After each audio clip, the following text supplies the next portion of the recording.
Hey, everybody, it's Dave Miller. Welcome to Leadership Pathway. We are all about helping churches find and support and hang on to young leaders through this 2 year thing we call a residency. And one of my favorite people we're going to be talking to today, Ryan Lehfeldt. Ryan, welcome. Introduce yourself. Where are you? Who are you? What are you up to? What's up, Dave? A lot of great questions there, very, very deep ones. Who am I? That's very philosophical of you. Yeah, man, my name is Ryan. I am originally from the Bay Area. I'm currently doing a residency out of Northern Nevada, specifically Minden, Nevada, at Life Point Church, wrapping up this 2 year residency, specifically focusing on students as well as kids. And I co-lead a young adult small group with my wife, Jessica. And so, yeah, thanks for having me, man. Appreciate it. Fantastic.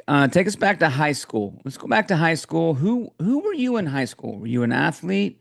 Were you the most popular person? Were you the smart kid? Yeah. You grew up in the Dave, Bay that's Area, right? You said? yeah, Bay Yeah. Area. Yeah, Take us East back. Bay. Yeah, in high school, and I always, you know, begrudgingly say this because I don't want to come off like arrogant or anything like that. But I was definitely popular in school, not because I was a quarterback and not because I was, the jock, but I was a bridge builder in school. I was also the artistic, creative kid. I was a former hip hop dancer. I was a freestyle dancer. Also did acting as well. Theater dabbled in some rap, and so people knew me for honestly the crazy fashion that I had back then, man. If you'd seen some photos, you'd be like, "What were you thinking?"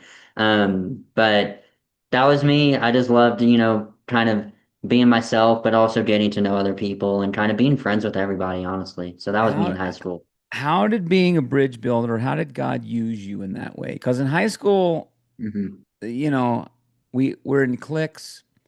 Certain kinds of people hang out with certain kinds of people, and then yeah, there always are those people that can work in either group and bring those groups Hmm. together. How did that happen for you?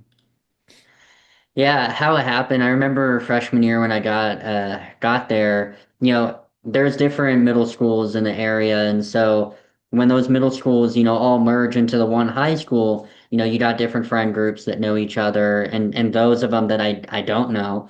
And so I just started kind of honestly being like, "Hey, so and so, what's her name?" and kind of getting to know them, getting familiar with who they were, but probably my breakthrough moment was August of 2011. I'm dating myself here now, but August of 2011, it's freshman year, and we did this, homecoming rally, and we had what's called guy cheer. Guy cheer is basically kind of a mockery, really, of our cheerleading squad, but it's just for fun and kind of laughs. Well, they found out that I could dance, so they said, "Well, let's bring him into it." And so they had me as part of their routine, and it was unexpected. So when I did that, people were like, "Whoa, who's this freshman like, you know, doing gliding on the floor and doing waves and popping and locking and all that?" And from there, I kind of just started to get to know different groups, would kind of float around and with the nerds, I'd kind of connect with them over anime and whatnot. And then with the, popular kids and the sport loving jocks, I'd be like talking about baseball and so on. So yeah, that's kind of how it happened. Is just moving around and being malleable and flexible and be more interested in them than I was myself. So Did you have a lot of friends? yeah, honestly, Dave, I'll be honest. Looking back at it now, I had a wide breadth of friends. Yeah. I had a solid group early on. I think around sophomore to junior year, honestly, I realized the importance of a smaller, trustworthy group. Hmm. And so when I like around that time, pretty much kind of stepped away from the popular group. Nothing, to do with them. I just realized that I was kind of chasing the wrong things, Yeah, honestly, yeah. and found out there was a dance crew on campus. Joined that dance crew, and those guys became some of my like biggest brothers in life. And we connected over dance, and we would hang out at lunch and battle each other and all that. So even though I was popular, learned pretty quickly life is better when you do it with people that you have Yeah, true interest yeah. with and you're like family. Were you raised in a religious home, a Christ-centered home? Yeah. Yeah, yes and no. That's an awesome question. Yes and no. I would say yes from the perspective of I did grow up in church. My mom is a Christian, same with my sister. Mm-hmm. Grew up in a, United Methodist home, or not home, church. Uh-huh. And then my dad is actually agnostic, atheist. And so, still praying for him to come to the Lord. Uh-huh. But yeah, I actually grew up in a household where we didn't like pray before meals. We didn't really talk about scripture. Right. It just wasn't a discussion, but we also attended service on Sundays as Yeah. well. So your mom took you to church Yeah, mom took us to church. and dad stayed home. Yeah. Yeah, dad stayed home. Yep. Tell me about that. Yeah, it was tough. I think in some sense it gave me a flavor or understanding for those who don't believe. Hmm. I remember there have been periods in my life where my dad and I have had quote unquote religious conversations. Yeah. And he would present kind of a totally different worldview, and I would Mhm. have to reconcile with that and try to make sense of where he was coming from. So it gave me a pretty early understanding of those who don't believe. But at the same time, there's also, I think, a sadness that came with that in that I didn't have a spiritual father in the household where my Yeah. dad was leading us. So I kind of, in some sense, became the spiritual father of the household. In fact, anytime there was a family gathering, and I'm talking extended family as well, who's the one who's going to pray? Right. Me. Yeah. So, I like that. um, yeah, I think in some ways there were some drawbacks, but there was also like still used it pretty powerfully in different ways as well. Why do you think faith took root in you? Because you got two forces in your, well, you got teachers and, but you got your mom, you got your dad, two forces you're looking at in your life. Mm-hmm. And it's a divided thing, divided Mm-hmm. influence there. Why did Mm-hmm. faith take root in you? Yeah. Yeah, because it's very easily could have been a 50-50 shot. I actually, in many ways, could have been sitting here, in front of you today. I mean, even as far back as my birth, I was born 2 months premature, pound 14 ounces. Wow. Doctors offered to abort me, to my parents. And my parents, actually, by the grace of God, both of them said no, they wanted to keep me. And even though I grew up with this rare form of dwarfism called Russell-Silver syndrome, that affects 1 in 100,000 people. You could just see from that point on that God had his hand and wanted life for me. Um, Even growing up in that half-half household, God had sowed the seeds of a mom who's pretty adamant that, where she said, "Hey, you don't have to come to church with us." She's, talking to my dad. "You don't have to come to church with us, but our kids are going to be raised in church." And my dad didn't push back on it. Actually, believe it or not, he was like, "All right, that's fine. I support it." So faith took root not because, of a debate that my mother won with my dad or anything like that, but as far back as my birth, God Yeah. was setting the scene for me to come to know Jesus. So yeah. Tell me, when did your faith become your own, right? Like we all Mm, go through that. Those of us that were raised in religious Christ-centered households, you shape a kid's will and maybe their heart follows someday. When will your mm. faith become your own?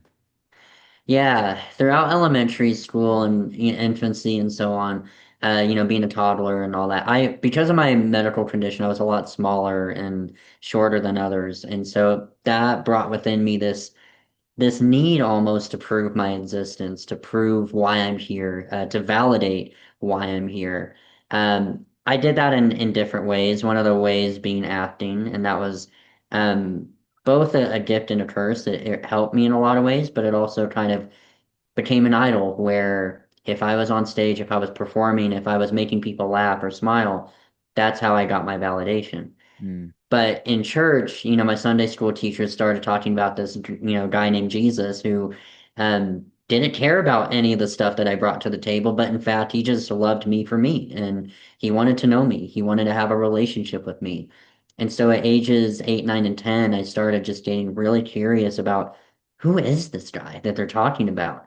and I start pestering my Sunday school teachers and my youth pastor and who is he, and asking all the deep questions that a 10-year-old can think of. And around that time, I never had like a huge come to Jesus moment. It was just a series of gradual aha moments throughout that period where I said, whoever this Jesus is, I want what he's got, and I want to be with him. And I want the whole world to know about him. And it just clicked for me. I became a Christian at 10, was baptized that same year. And fun fact, Dave, actually, that was the year that I first felt the call to ministry.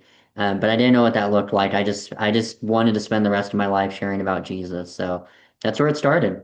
Thinking of, well, tell me about, it's called Russell Silver, did you say? Syndrome. Russell Russell Silver syndrome. Silverson. hmm How did that play out? What was it like growing up with that? Yeah. Um, When did you realize? I mean, I'm just thinking of like mhm, as a child, you're looking mhm, around and you're thinking, I'm different. mm. I'm different. When was the realization? Do you remember? Yeah, there's two moments I would say. So the first moment um was around infancy, around my toddler years, Okay. when I would go into Oakland Children's Hospital Okay. and I'm walking through the hospital hallways and I'm seeing kids with different disabilities and different medical conditions, burn victims, Yeah. people, kids with cancer, and realizing that these weren't the same kids that I was seeing in my area, and Okay. realizing that something was different. Why am I also here? Yeah. So, but it also bore within me a sense of empathy that I was like, Yeah. I felt a connection to these Yeah. kids at the Yeah. hospital. Second time actually was kindergarten. My mom and dad both agreed that instead of letting bullying take place because of the fear of the unknown, why is he Yeah. short, and Right. kids not understanding that, they decided, let's have a little show and tell, so to speak, where my parents, brought me to the front of the class on a Mm. specific day and said, "Hey, this is Ryan. These are some of the needs that he has. This is why he might look different than you." Yeah. And, teaching me to love myself as I Mm. am, even though I have this, Yeah. not as a place of shame, but just, hey, like, doesn't have to be a big deal. Right. From that moment on, Dave, it changed my life, because after that, um, I realized the importance of educating people Yeah. about what I have. Yeah. Um, but even from that, the classmates, the peers that I had, they were like, I want to be friends with this guy. Yeah. And so what could have been a very negative situation turned into a Sure. big positive. So that's when I first realized, yeah, I'm not I'm not maybe the average person just by way of the medical condition I have. I'm thinking of the passage of scripture, in our weakness he's made strong. Okay. Do you Mhm. view this as a weakness? And No, if how have you seen it become a strength? yeah.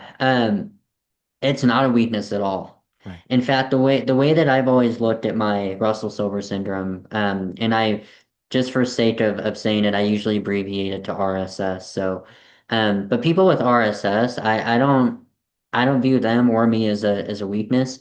In fact, the way I look at it is, RSS doesn't define me. I define RSS. I define what that experience is going to be like. And so, um, whether it was school or acting, or now doing ministry, it's taught me empathy. It's given me an ability where people kind of size me up, no pun intended. They'll size me up and kind of make some assumptions about me, and it's taught me the resilience to say, okay, let me show you. And honestly, just God working in and through me, just being able to do dance and do Little League and do different things that the doctors early on said, hate to say it, but Ryan's only going to be able to play video games and maybe do music, but that's about it. Mm. Um, so there is a bit of a, show and prove part of me. And I'm not saying that in a braggy way. I just mean more so that I love to I love challenges and overcoming them, and that's something that Yeah. it's taught me. It's one thing to be a bridge builder in high school, We Yeah. all can probably think of those people. They kind of elevated above, so to speak, different classes of people, different groups, Hmm. cliques. They're always very, it's another thing to do that with RSS. Hmm. Did RSS enable you to do that? Is that the way you would say it? Or would you say, no, I overcame that and that enabled me to be? How do you Mm. frame that up as you tell your story? Yeah. It did both, I would say. It helped me overcome assumptions and stigmas and stereotypes in different ways. It helped me enable those friendships because, I couldn't walk into a room or walk into a friendship and with, my size kind of brute force my way into something. Rather, I had to be tactile. I had to be, quick on my feet. For example, Dave, like I have a learning disability, right? And my learning disability is around the areas of math. So don't make me do algebra or don't ask me a random multiplication table. But, talking with people early on, I wasn't great at math, but what I could be good at, and my brain kind of adapted to this, is talking with people and making people feel welcome, making people feel genuinely cared for. And so in high school, middle school, and so on, like when I ran for student body president in eighth grade, um, that was one of those moments where it didn't matter my size. What mattered is how people felt when they were around me and how I treated them. And that's all something that I could decide. I couldn't decide how tall I was, but I could decide how I made people feel. And that's an active and conscious choice that I think is often underrated. A lot of people feel like life just happens at them, Yeah. but I would offer that sure, it happens maybe at you, but how do you respond? How do you Mm. react? So, It strikes me that you know what a bad day is. mm, There's a guy that does some coaching for us named Hayden, and mm-hmm, he was an older resident. I remember mm-hmm, doing his 1 year assessment. And normally I'm trying to get someone to tell me how bad it is, and then we put a plan together to make it better, right? And he just mm, wouldn't go there. And he said, "Listen, man, my worst day for the last," he was 1 year into a resident. He said, "My worst day this year, I know what a bad day is. A bad day mm, is chemical dependency, losing jobs, losing friends, flat mm, broke in a mm-hmm, bad mm-hmm, way. I know what mm-hmm, this is." And it strikes me that you probably know. Maybe that's you said earlier about, you've had to work hard. You mm-hmm, When I talk to women, it's just like they'll say, "Yeah, I have to be better than everyone else in the room. mm, I'm the only mm-hmm, woman in the room. I have to mm, be better." It strikes me mm-hmm. that that has become your superpower or something. Hmm. Hmm. Yeah, in a lot of ways, you know, RSS is part of my story. Yeah. But even if we look at acting, when I did that for 20 years. And there were in theater, there were, castmates who would, I remember one girl in particular. I was playing It's a Wonderful Life. I was in the production of It's a Wonderful Life, and at the time I played Mr. Martini, and the girl who played my wife didn't want to play my wife because I was shorter than her. So how do you respond to that? Well, you got to be quick on your feet. You got to adapt. And if I remember right, I said some witty remark that kind of spun it. Um, but that happened. And also, even just in general, when I was doing Hollywood, you get rejection after rejection after rejection, and it's not even just a height thing. Sometimes it's just, your left eye is a little bit smaller than your right, and they want, this certain look, or your voice is too high or too deep, whatever it might be. So, there's that. But also, even in my time doing hip hop dancing, when I first started battling, and Dave, by no means was I an expert from the get-go, it was a grind to get at even a good level. But when I first started battling people, it was awkward. I was not good. And there were people, I remember one boy came up to me and said, "You shouldn't be dancing. You should just stop." And so, even that, time and time again. You get back up, you keep at it, you keep going. Not because I'm here trying to convince you, but more so that I enjoy it, I have fun with it, so why not?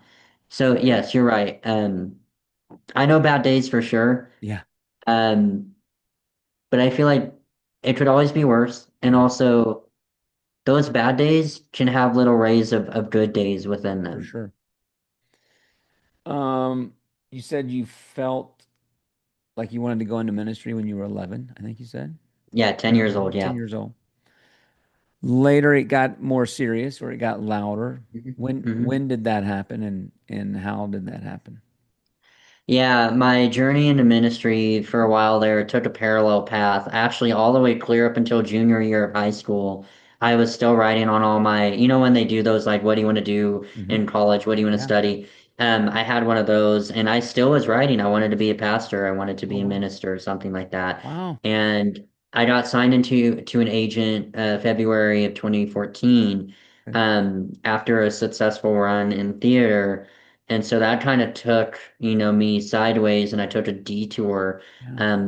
into acting, into Hollywood. And where the ministry part of it started to kick off is even through those years, I Hmm. still had this inner inkling that someday Mm. I was going to do ministry. Now, mind you, I thought that was going to be when I was 50 or 60, something like that.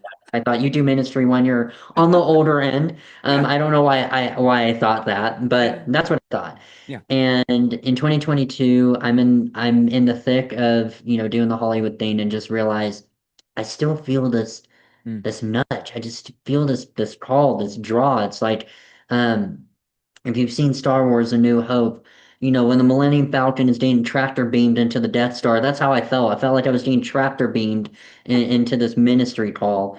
And lo and behold, there was one day, July 3rd, 2022, where I said, you know what? I'm leaving this all behind. And jumped into ministry. And from then on, it's been one of the best decisions that God could have ever placed on my heart, How honestly. do you know it was July 3rd of 22? Well, because I wrote my mom a very lengthy and long message saying, "Hey, mom, remember all the years that we put into this acting thing? I don't think that's what I'm going to be doing anymore." And Yeah. so I wrote this long message saying, "Hey, I still feel this call, and I think Yeah. this is actually what God was always wanting me to do." Yeah. He just took me through a really long Sure. preparation period that Yeah. an unorthodox school, For as I could sure. say. Paige Peltier on our team says one size fits one. When you've heard one journey Mm, story, you've heard one because they're mm, all a little different. They're all a little mm-hmm, different. And the decade plus of acting and mm, training and engage that is not going to waste. That's what I would say. mm-mm, It's going to show no. up. It already is showing up, right? I mean, it's going to show up. For So sure, you for sure. start this resident, you wind up in Reno, Hmm. which was a short, not a short drive, but a drive from where you were in the Bay Yeah, three Area, and a I half guess. hours. Hmm. What's the biggest thing, Ryan, you've learned about Ryan in the last 18 months? Oh man, damn, that's a tough one. I've learned so much in this residency. Yeah. Um, yeah, that's a great one. I would say that this isn't, by any means a list of greatest to least, but one thing that comes to mind immediately is just I don't have to have it all figured out. Just by virtue of my life circumstances. Mm-hmm. It's very easy to go through life going, okay, what am I going to do? How am I going to figure this out? I see an obstacle. I'm not thinking how to go through it. I'm thinking how to build a tunnel underneath it, Yeah, around right. it, whatever. Yeah. But sometimes in ministry, you kind of have to sit with the tension of things. And there have been moments in ministry and in this residency where it wasn't bad, but it wasn't totally good either. You just kind of have to sit in the middle. And how do you deal with that? And it has taught me that Ryan is still safe in the hands of Jesus, no matter if things are up or down.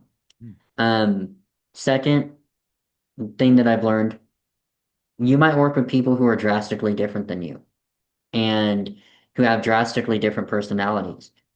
But the fun of it is seeing over time, seeing your personality in the way that you are, seeing their personality in the way that they are, and seeing that meld together into this beautiful concoction of two personalities that, can be a powerful force for the ministry, or for the church.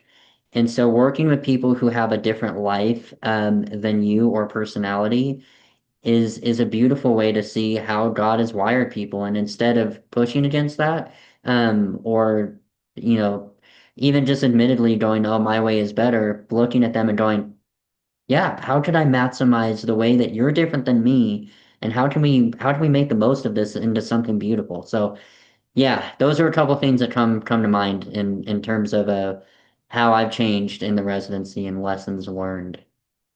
You're in the final 6 months, right? Mm-hmm. You got 6 months to go, and this is sort of like I think especially in Boston and Seattle. When I think of on ramps, is short on ramps, and you got lots of lanes going. Lots of in Texas, they've got all the room in the world to build these Mm-hmm. long. Boston and Tacoma, Washington, man, it's like two lanes are coming in, two lanes are coming out. You got to get Mm-hmm. all the way, and it's like, is this going to work out? Are you experiencing some of that because you've got thinking about what's next or staying Yeah. there, and then the things you have to do anyway this week? I'm sure. Yeah. I'm sure it's a lot. It is. Just thinking of different opportunities that are out there, being able to navigate.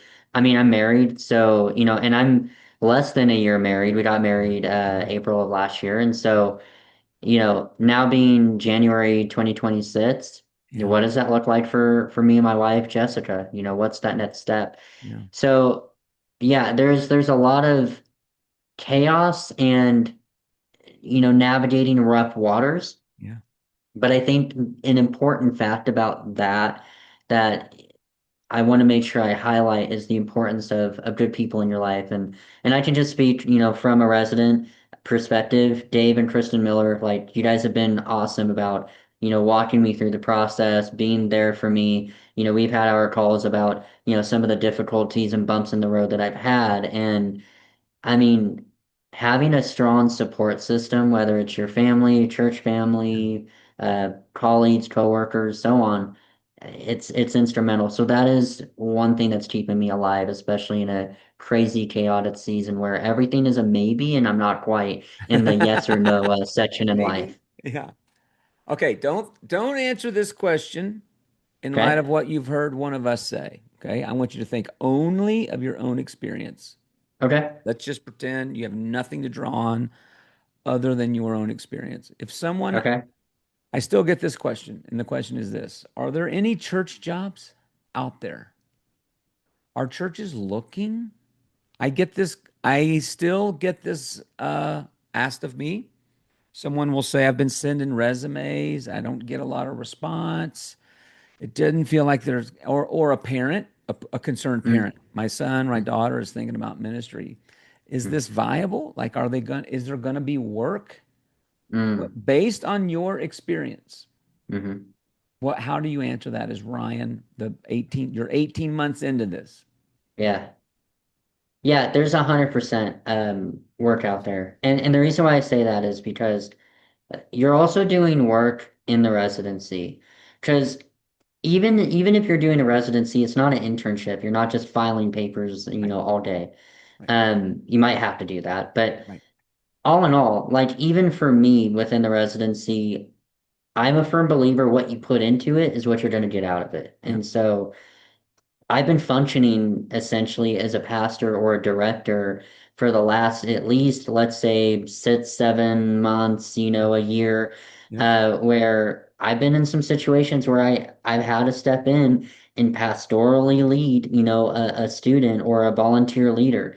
So yes, of course there are jobs out there, but what if your job is actually where you are in the residency, or if you're looking to step into a residency, For sure. that is kind of your stepping stone in between no experience like I had and, being able to have a full-time vocational Hmm. role. Hmm. It's a job unto itself, Yep. in a sense. Does that answer your question? For sure. You're beginning to interview. You're beginning to put Mm-hmm. feelers out. Yep. Where you are is talking to you as well. What are you hearing? If there was someone who's, let's say, you're 18 months, there's someone who's just now thinking about residency, and you're like, hey, let me tell you what you're going to hear from future employers. What are you Hmm. hearing out there when they're asking you questions? What are they trying to find out? Yeah, a big one that I'm finding is culture fit. You know, culture fit is a really important aspect to it. So if you're looking to do a residency or you're in a residency, culture fit is a big deal. Additionally, like ministry philosophy is a big one, and I think that's the beauty of having done a residency. Now I have a actual full-fledged ministry philosophy because I've been in the trenches, so I can say, this is what I tend toward, this is what I don't tend toward. And of course, I'm still learning, and still growing in that process. And that's why, as my supervisor had told me a while back, be humble, but be hungry, Mhm. have both. Good. So in terms of the job market and what jobs and opportunities are out there, I think what you'll find is if you put your best foot forward, and I found this for myself, you Mhm. put your best foot forward, you put your 2 cents into it, you get after it, and actually people will want you to stay and they'll let you know. Yeah. They'll say, Yeah. we hope that you stay. We hope that Yeah. you hang around, or we'd love to have you on at our church. So that's what I've been finding. What were the things you learned in acting? Ah, That Dave, I could decade write a of, whole book on that. I was talking earlier to a guy that spent 2 decades running restaurants, Uh-huh. and now he's like scheduling volunteers at a larger church to do guest Mm, services. And he's like, yeah, it's the muscle memory of how do you get people to show up and treat them well and build teams mm, and give. He mm-hmm. goes, I'm so what did you learn in the decade plus in the acting that you can Yeah. already begin to see the through line to where you're going? Mm. One thing that I've learned is everyone is still a person at the end of the day, and everyone Hmm. has a story. Hmm. Because in Hollywood, it's easy to go, Yeah, these are man. the top dogs, or Yeah, don't approach that person. I yeah, can't tell you how many times I would just go up to a producer, director, an actor, and just be like, "Hey, I'm Ryan," and um, Dave, you may know this name. He had an MTV show back in the 2000s, but Andy Milonakis and I were on a set at one point, and the Cubs were playing in the World Series. This was yeah, back in 2016, yeah, and I just looked at him. I said, "Who are you rooting for?" And from there, we made a contact that way.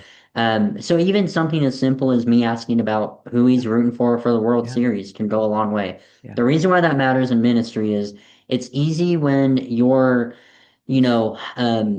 on the front end of your ministry journey and Hmm. you look at lead pastors or other pastors and go, I don't know if I can approach that person. Can I learn Right, from them? right.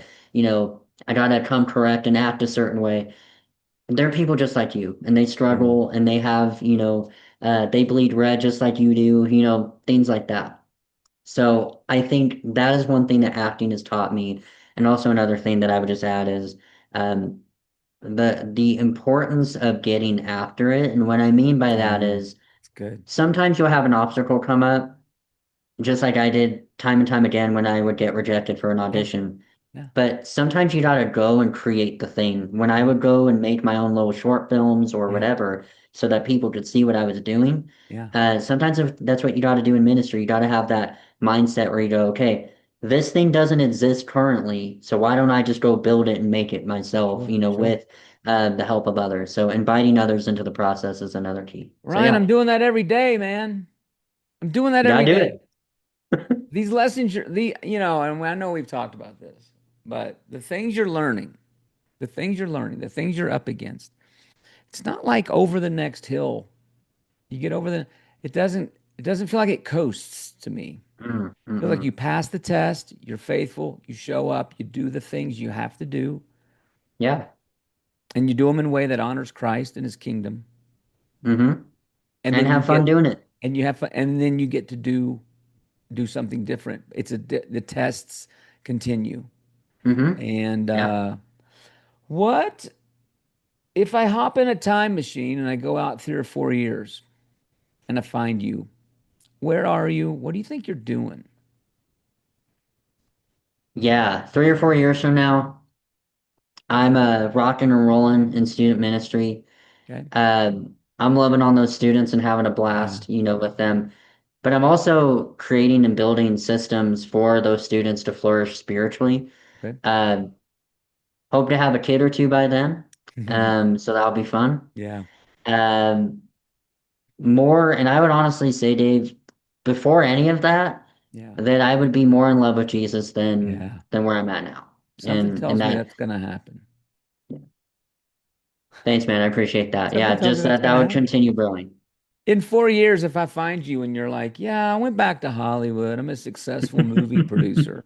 Well, after I hit you up for a donation, but I'll be like, I can't believe this guy, after all the conversations we've had and the time Yeah, we've hung yeah, and what I know about you, yeah. that would be shock. Now, I also know if God told you to do that, you're going to do it. Hmm. I'm not saying that. We're all For surrendered sure. every day to his purposes and his plan for his glory. But Yeah, where you've come from, what you've come through, and where this is going, I don't think you're an astronaut. I don't think you're a potato farmer or a movie producer even. yep, I believe you. yeah. You're gonna be a student pastor, hanging out with Thanks, kids man. and putting systems together to help them grow and disciple, Yeah, be disciples. yeah. I'm so excited for what's next. And it's funny. I look back in my life and it's kind of like a play. Yeah, Act one sure. was the acting thing, and Yes. now I'm stepping into act two. Yeah.